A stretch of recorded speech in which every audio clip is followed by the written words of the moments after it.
Ladies and gentlemen, Tribal Future Podcast today with Zoe Jakes, the iconic Zoe Jakes. I don't have a microphone. Let's just pretend this is my microphone. Short intro. You already know me. I'm a dancer, a painter, a body artist, and a breath worker. I do a lot of things around the body, and I also dance mainly for me, but I'm back into teaching now, which is why I did this podcast to share it with all of you. And I invited the greatest stars. So, about Zoe Jakes, short intro. She is, as you know, a pioneer of tribal fusion belly dance, the style that we all fell in love with. She also is a belly dance, or she toured with the Belly Dance Superstars, was a part of the Belly Dance Superstars, and is a member of Indigo Belly Dance Company, was a member of Indigo Belly Dance Company. She's the founding member of a very cool band called Beats Antique. They do amazing music, and she does powerful and theatrical performances, and is the creator of Dancecraft, and she has a lot of cats. So you're welcome. Tell us a little bit about your where you come from and what you're doing now. Yeah, we'll start with what I'm doing now. Right now, I'm doing, of course, Dancecraft, which has been going on for since 2014 was really when it started, and it's now a 4-year program, and so that's a big part of my what I do. It happens once a year, and I have a show called House of Tarot. And I tour and travel with this a lot. We were in France. We did Marseille, which is one of the original places of the Tarot. And so that was really special and amazing. And just doing a lot of like theatrical performance art and working with dancers and community to build community, really, is like where I would say I am. I do a lot of international stuff. I do a lot of stuff in the States. I live in Oakland, California, which is essentially San Francisco Bay Area. And there's a really wonderful, sweet community here. And this is where it all began, like in Mm-hmm. terms of tribal fusion. And the idea of where it all began is difficult because everything is interacting and inspired by everything else. But the zeitgeist, the specific, aesthetic, movement quality, and dynamics and types of music choices, that whole thing, that zeitgeist really happened in the Bay Area. And I got to witness a lot of it. It's tough because it's like I could go into in terms of like where I come from. Well, let's stick with where I come from. Where I come from. Yeah. So, I have been dancing since '99, and was really lucky to get to train with Suhaila Salimpous for a long time. She's one of my main teachers. I got to take classes from Jamila Salimpous. Many people talk about her as the grandmother of Mhm. belly of this style, tribal fusion belly dance, and that was really special. And I didn't know how lucky I was at the time of taking class from John Compton. I used to hang out with him a lot. He was a good friend. We both hung out and worked together at Ren Fair. We used to perform at the Ren Fair, Northern California Renaissance Fair together. And that guy's hilarious. He is so funny. And Katarina Burda, Mhm. who was dancing with Jamila Salimpous. Back in the day, she was the masked dancer that you see in a lot of the videos that Suhaila puts out about Bal Anat. That's my cat's butt. Get your butt out of here. Mhm. The masked dancer, that was one of my main teachers as well, Katarina Burda, this um, woman who was heavily inspired by her teacher, Jamila. And so, as you can see, I studied with a lot of people that are heavily and deeply influential in the stuff that we've all been inspired, the spark and all of the juice and all of the earthiness. And so I was very lucky to be there and experience all of that. And so that was a big part of my roots. Circus, I was in something called the Yard Dogs Road Show for many years, which was a Americana sideshow circus. And this is where my first viral video on YouTube came from. And it was Tommy, Sidecar Tommy from Beats Antique. This is way before Beats Antique playing. He was in the band. That's where I met him. It's actually not true. I met him in another band.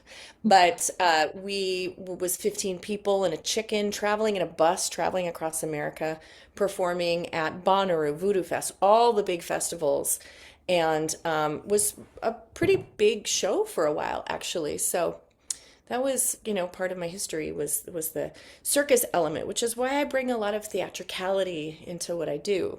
Mm-hmm. Yeah, and so, gosh, it's like thick. The Bay Area in the early 2000s was a really fun place to be because rent was really cheap and there was a lot of art and warehouse parties and just I actually danced at restaurants. That's one little thing about me that a lot of people don't know and some people do. Um, I've never considered myself because of just my training. It wasn't that like at Ruck Sharky because that's not like the technique I was learning. But I was dancing at cabaret nightclubs, restaurants, birthday parties, corporate parties. I had the full like 7 or 8 Ruck Sharky costumes. That was what I did during the day. And then, and I'm sorry, at night. And during the day, I was dancing at Renaissance fairs and to live music and improvising for 20-minute sets in front of, 100 people holding turkey legs and drinking beer. So this is where I started. This is how I started, and it's it's a big part of my past. And gosh, so there's so many things. I'm like, there's the Yard Dogs Roadshow, and the Bay Area Zeitgeist was happening. And so Brice, me and Rachel were friends, and me and Sharon Kihara were friends, and me and Marty, we were all hanging out. But I wasn't like in that style. I hadn't done any Fat Chance belly dance technique. I wasn't. I took a few classes from Rachel, and I'd taken a few classes from Jill Parker, who was, oh my God, she would throw parties in the Bay Area, and there would be like 700 people there. That woman was creating the most amazing culture and community in the Bay Area. Jill Parker is is a huge reason we're all here. And the stuff she was doing, she was mixing like vaudeville and burlesque with belly dance. Not burlesque in the sense of like striptease, but the elements of theatricality using fans to dance with. She's extremely innovative way before there was YouTube, so we don't see a lot of the stuff she was doing. And I was there, I was seeing the whole thing. I was a baby dancer watching this all happen. I was a baby dancer going to these parties that would happen in the Bay Area with like 40 musicians playing and us just dancing in the living room. And that was your life, You'd like dance at a restaurant and then you'd go to the party and there'd be like 10 musicians playing and you would just dance with your friends and it would be a living room party. And that's how we all got to know each other and be friends. And so that's the community and the culture that was the birth was like the soil, this fertile soil for this dance style that is now worldwide was community and so much live music and just so much art. So that's where I came from. Super cool. Wow, it sounds like a bohemian dream. Sounds very bohemian.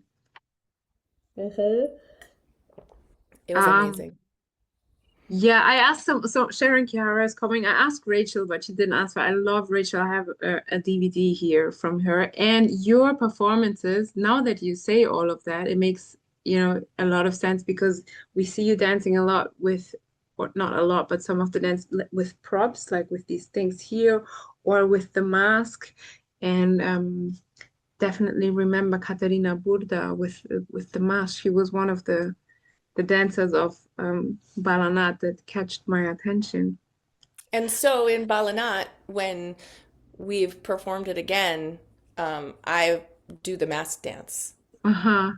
So I have done that dance. So that is pretty cool. My teachers dance and I learned it and have done it in the Bal Anat show. Amazing. Because it still exists, the Bal Anat show. It's like the oldest existing fusion belly dance company show. Is that correct? Yeah, like in terms of of like I would say fusion belly dance and this world, yeah, I would say it's a pretty darn old show. And how do you call your dance, or how did you deal with like from tribal fusion belly dance to fusion belly dance, like what do you call your dance now? I saw that Rachel just has like belly dance on her, and I also I also talk to a lot of Indian fusion belly dancers, and they make it a point actually to call it tribal. But then there was this big, I think it was it an academic discussion that started because of the word tribal and the reference to indigenous people. My, Yeah, I mean, all I can really speak to is being in the United States of America, and the indigenous people here utilize the word tribal, and it just didn't feel right. As specifically an American, a dancer in America, for me within this country and this style of dance, I don't feel comfortable using that term. And that's kind of just how I leave it. I think everybody, I can't speak to people in uh-huh. other countries, and their relationship with the word is different. So I have no say, I have no opinion. I only say like what I do within the United States. And that It, just feels like it feels like the respectful thing to do to give this word is the indigenous people of the United States. It is their word. And mhm. so that's how I feel. Nice. And And so again, oh, sorry. so Go ahead. so what do you say when people ask you like do you say you're a fusion belly dancer then? Right now, yeah, I think it's the best in a kind of funky situation. Mhm. I just call myself a fusion belly dancer. Okay. And then people will ask me what they should do, and I'm like, I don't feel like Yeah. that's not Yeah. it's not for me to say. Like I feel like, and especially with other countries that have a different Yeah, yeah, yeah. relationship with the word, like it's not, Yes. you know. No, this is what this is all about. You know, it's not about in here, it's not about pointing fingers at anyone or telling anyone what to do. It's really just I ask a Yeah, lot of people and some people say like I use this word and I have to say that the vast majority, including me, I don't use the word tribal anymore. I say that I do fusion belly dance. But hmm, there is this nostalgia about this word, and then I created Tribal totally. Future. Yeah, also Yeah, about um, about what is the word tribal in this context of this podcast. It's also the question of the human tribe or a woman's tribe, a female tribe, totally. um, Homo sapiens, and how does the future uh, look like of this dance? This is one of the last questions, but since I said that, how do you think the future of this dance is going to look like? Oh gosh. So it's interesting, the future of the dance, how it's going to look like. Um, I'm 47, which is crazy because I Wow, don't feel 47, but that's I've been great. doing You don't look like 47 too. it's the dancing. I got Yeah. another cat. What are you doing? So I have been doing this for a very, very long time. And again, like I was saying, I was there at the inception of this Mhm. particular combination of which this style of dance, which was called tribal fusion for a long time, and still is by a lot of people.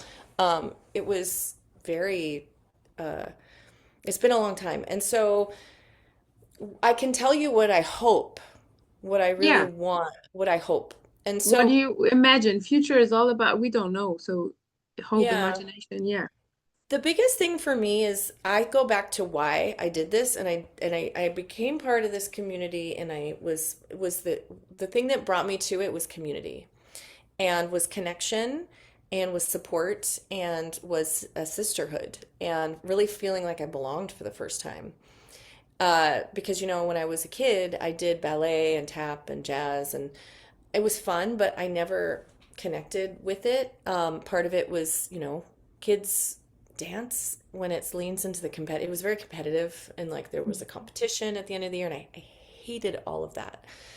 And I think it's really important. All the elements are in balance. And so, to me, what that means is there is the element of the stage, the theatricality, putting on these big shows, presenting a polished, beautiful piece of work. I think that's very important. But I think if that's the only thing happening, I think then we lose why we came to this in the first place, which is the heart and the soul and the connection with other human beings. And so, it the balance. So what I hope for and what I really want to see in the community and what I'm striving for with my work is to create a sense of deep inclusion where everybody really feels like they have a platform and feels safe to have their voice and to perform and to create a really inclusive environment, to create many different types of performance experiences if that's what people want to do. Some that are just about support and not about the technique or not about how good or not about the competition. And then just creating like spaces where people can dance for the love of dance. And it doesn't have to be for any kind of performance. And so that is so important to me and what I really, really want to see and hope happens in the future. So still the sense of community with which you fell in love with. I also went to your homepage and you make it very clear that you are pro, or that you're fighting. You put yourself on the side of LGBTQ plus movement, and also the, what was the other one? The black African something. Yeah, BIPOC and making Yeah. sure that it's inclusive with pricing and also with wording and just the more like I learn and know, the more I'm really just trying to be as inclusive as possible. Yeah. That's amazing.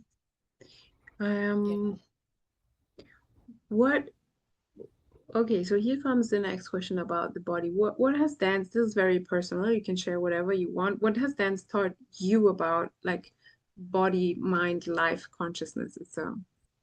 Oh man. Well, what it's taught me about body, mind, life, consciousness.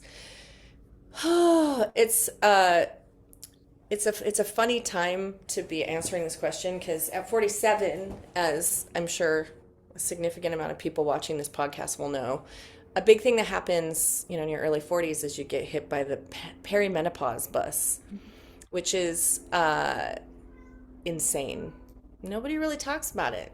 Mm-hmm. Uh, it's brutal, and that's been something having to, I was able to get on hormones and I've changed my workout. Like I do a lot more like weightlifting now and it's all these things you have to change. But um, I think like how it's changed my mind body. If you would have asked me in my 30s would be different now than now.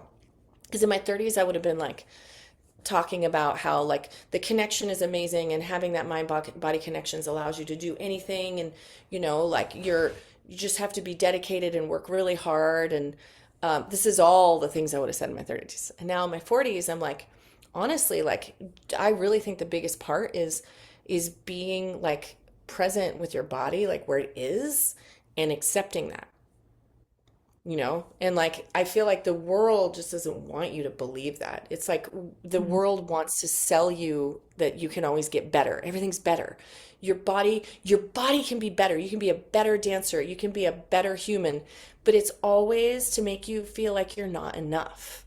And that's the shit that I would say my mind body connection. It's like I now understand like when I'm in the studio like the way my body feels and my breath and my connection and the students in that moment, that's the only thing that matters.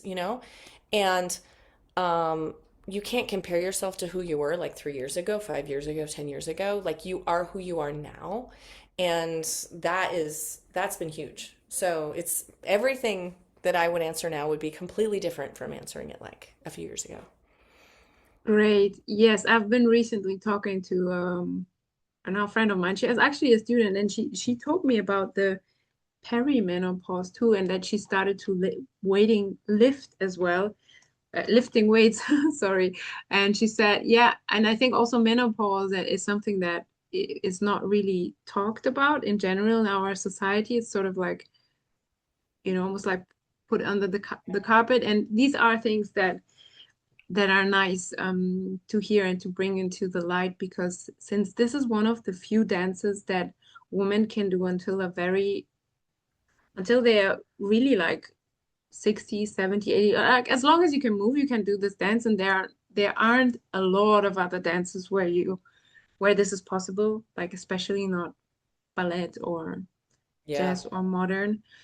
So yeah, you don't get to hear that because people in other dances they get sorted out after like 30 or with 40-year-old. Yeah. So that is something that I really like about belly dance. And with belly dance, I Totally. mean the whole belly dance, fusion Hmm. belly dance, tribal fusion, everything. Yeah. Do you have like a sacred body ritual that you do either for yourself or before you go on stage? Oh man. I think the thing that I do for myself before I go on stage is I do two things. One, I am I do as much kind of somatic mindfulness as I can, which is very hard. Um, for right before you go on stage, there can be a lot of energy, which Hmm. you can label it as like anxiety or fear if you want, but that's just a label. It's just energy. Um, but really being able Adrenaline. to, yeah, being able to sit in that and just be present because, it helps everything move through you.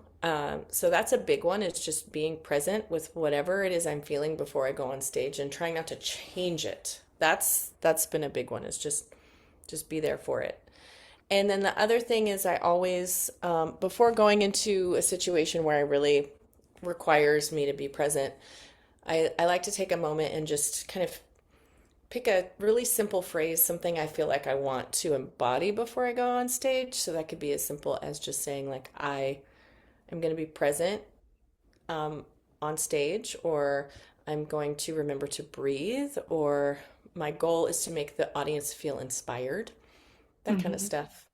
And these little things they seem small, but I really feel like it makes a big difference in terms of being able to move through any sort of forms of anxiety that is kind of hitting me before I go on stage. Yes, that's great. I've had the most amazing answers here. I do a lot of breath work too. I think that breathing always helps. There's a lot of ways to do like mindfulness, they call it now, but just being present. Some people, so you say you do it more through your mind. Yeah, I will usually, I'll go inward, and sometimes I might walk outside or lay on a yoga mat and just feel my feelings. Yeah. Yeah. So you just allow it to go through you. Hmm. Yeah. Yeah, I just am. And God, being present when things feel bad or feel frustrating or challenging or hard is difficult, but it's been really helpful for me for performing. So I don't get stuck in the like, oh, well, you're not going to be in the right mindset. I'm like, well, I might not be, maybe, you know, just just being like, okay, well, that could happen, but maybe it won't, not being like fixated on these thoughts that come in my head, but just recognizing that it's just your brain trying to figure things out, and you're going to think a lot of different thoughts. Yeah, and don't believe everything that you think because the brain often tries to trick you, or actually, most of the times, it's actually giving negative thought patterns. So we have to train this part of our bodies too. We have like 10 minutes left. I'm thinking, what can I ask you that? Okay, I'm here. This. How do you navigate like inspiration, respect, and cultural exchange? How have you? I mean, you already said that you became more inclusive, and that is an important part, not only, with all the colors, but also with all the genders. And now about like culture, since we dance a dance that is not from where we live. Hmm. I think the biggest thing that's been important for me is to direct my students to the source cultures that have inspired this form. So in Dancecraft, we have a whole list of really amazing artists that are currently teaching in whether it's like different forms of Arabic dance or drumming or North African dance. And the source dancers, this list is shared, and dancers are encouraged to reach out. And also, I share the videos of them performing. So, my job is to be a direct path to these artists. And so, this is part of Dancecraft.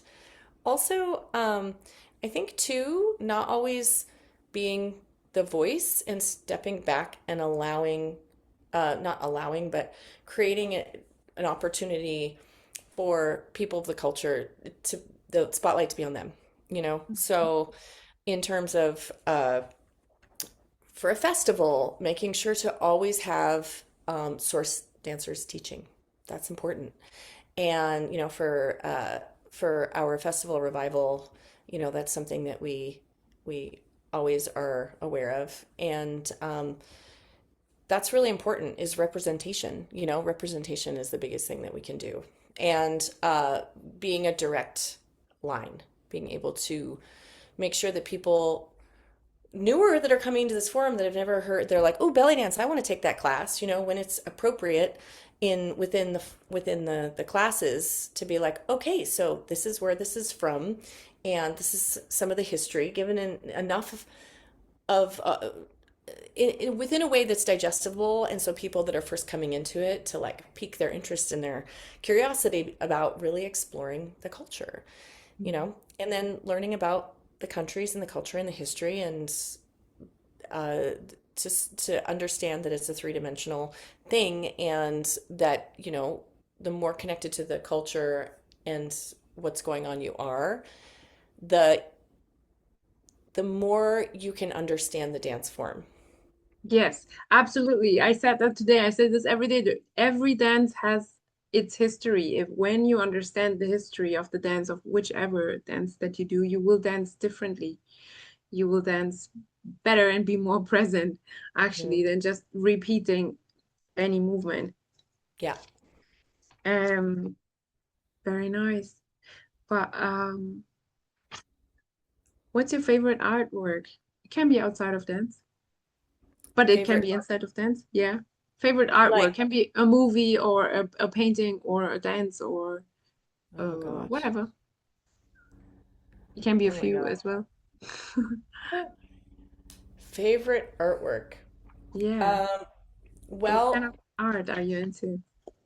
I guess I like kind of I don't even know what you would describe it as, but I like finding independent painters and getting paint art from them, and I'm really into, I don't know what like style you would call it, but I really like forest scenes that are done super stylized. Um, Mm. Mary Mary how does I want to like give her name because she is amazing, and people watching this, you should definitely check out her art. Mary, oh gosh, what is her name? Oh my God, I But don't want to waste time. she paints on canvas? Marianne Held. That's her name. Marianne Held. Okay. Her Mhm. name is Marianne Held. She's my favorite artist. She's been my favorite artist for a while. Whenever I can afford to buy little things from here, I'll show Okay. Yes. you. So this is her. This is her. That's her stuff. Oh, like hand painted. Isn't that so Mm. pretty? Yes, that's super cool. It looks very like folkloric kind Yep, of. super folk. I love inspired folk art. Mm. So, and I have a few other like artists. My friend Sarah. It's funny. I'm gonna show you. My friend Sarah is one of my favorite painters, and I had her paint my bedroom. I'll show you. Ah, She's she incredible. painted your bedroom. Oh, wow. Yeah. Oh my Isn't that so God. cool? Wow, this is so nice. It's the whole wall. Yeah, the whole wall. Yeah. Wow, this is So beautiful. So yeah, I love art. I love painters. And Mhm. then I might as well show you. This is my mom's frog. She painted this is an oil painting. She painted this frog for me. Wow. It looks like a Uh-huh. photography. Your mom is a I know. realist. She's a She's really good amazing. painter. Yeah. Yeah. And so I Shot. love. She's so talented. But Yes, yeah, so I love good. art. I love it. It's just I have to be surrounded, as you can see, by plants, cats, and like beautiful art. It's Sounds necessary. healthy. Yeah. Yes. Well, Zoe, this is great. I think people watching this and a lot of dancers we usually just see you dancing and then hearing you talk about these things and and knowing that you're human, she's human. You see, she's a goddess, but she's also human. Is it's been really nice. But last question, we have like 2 minutes 17 left. Question Okay. that I ask: what is something ancient that you think humanity should carry into the future?